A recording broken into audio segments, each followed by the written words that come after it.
Fire திரைப்படம் 2025 பிப்ரவரி 14 அன்று வெளியிடப்பட்டது. இயக்குனர் ஜே.எஸ்.கே. சதீஷ்குமார் எழுதி இயக்கி தயாரித்த இந்த படத்தில் பாலாஜி முருகதாஸ், சாந்தினி தமிழரசன், ரச்சிதா மகாலட்சுமி, சாக்ஷி அகர்வால், காயத்ரி ஷான் உள்ளிட்டோர் முக்கிய கதாபாத்திரங்களில் நடித்துள்ளனர். இத்திரைப்படம் நாகர்கோவில் காசி என்ற நபரின் உண்மை சம்பவத்தை மையப்படுத்தி உருவாக்கப்பட்டுள்ளது.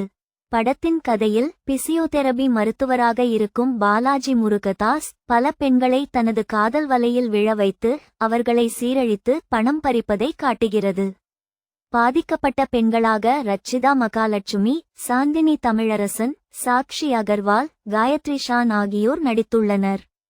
இவர்களின் புகாரின் பேரில் போலீஸ் அதிகாரி ஜே.எஸ்.கே. சதீஷ்குமார் அவரை கைது செய்வதற்கான முயற்சிகளை மேற்கொள்கிறார்.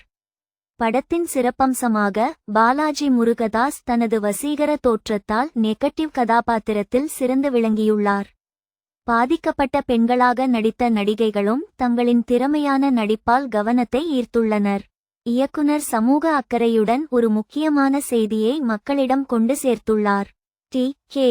இசையில் உருவான பாடல்கள் படத்திற்கு கூடுதல் வலு சேர்த்துள்ளன. எனினும் படத்தில் சில இடங்களில் வரக்கூடிய அதிகப்படியான கவர்ச்சி காட்சிகள் சில ரசிகர்களை அதிருப்தியடையச் செய்துள்ளன.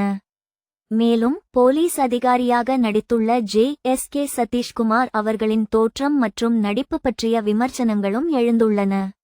மொத்தத்தில் ஃபயர் திரைப்படம் உண்மை சம்பவத்தை தழுவி சமூகத்திற்கு முக்கியமான செய்தியை கொண்டு சேர்க்கும் முயற்சியாகும். படத்தின் பலவீனங்களையும் பொருட்படுத்தாமல் இது ரசிகர்களிடையே நல்ல வரவேற்பை பெற்றுள்ளது.